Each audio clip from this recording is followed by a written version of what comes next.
Let's take a closer look at the Alpha Tauri AT03. Also, Alpha Tauri unveiled a car with lots of interesting details to talk about. Let's start at the front. Unlike the competitors, the AT03 has a more conservative front wing with all four elements being attached to the nose. Structurally, that makes the wings simpler, but from an aerodynamic point of view, you don't have this first element across the span. Like everybody else, it's likely that Alpha Tauri will bring lots of updates to the first test, and we are looking at an older version here. The flap adjustment is very far outboard. They also use little fins around the adjustable flap that could create vortices to improve performance further downstream. We see massive deflectors at the front wheel to manage tire squirt and front wheel wake. They use very long outside strakes that work as barge boards. They also have a step at the top, a round transition in the middle, and a sharper edge at the bottom again, to play with different separations and to position the vortices. Very interesting here is the bodywork. Their side pods start as far forward as possible and their inlets are rectangular. Similar to the Aston Martin, they use the side pods to push the upper front wheel wake outboard.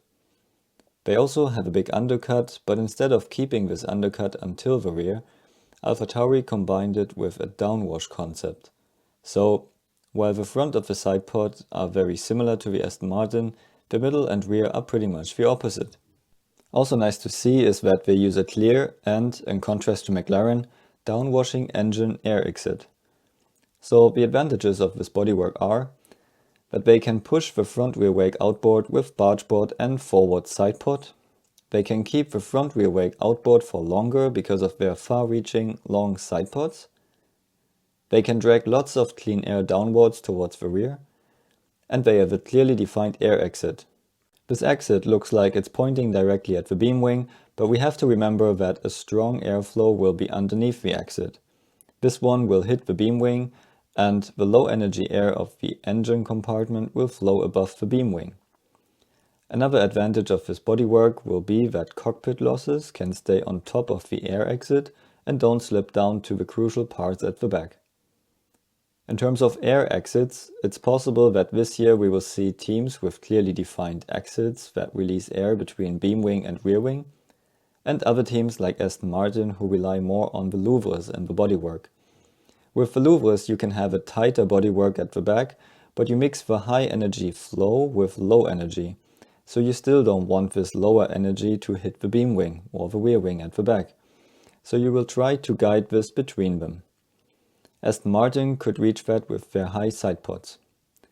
If the Alpha Tauri would use the louvres above the side pods, they would get less energy on their beam wing, so it's unlikely that we will see them using it, or at least not in this position. The underbody of the Alpha Tauri looks simpler than others and doesn't feature the two-kick design. The rear wing looks very much like the one of the FOM show car, but we can see the Alpha Tauri DRS design of recent years. So the Alpha Tauri AT03 is another interesting competitor with yet another bodywork concept, or let's say a combination of designs we have seen on other cars. We should stay excited to see the car with updated parts at the first test. See you at the next video.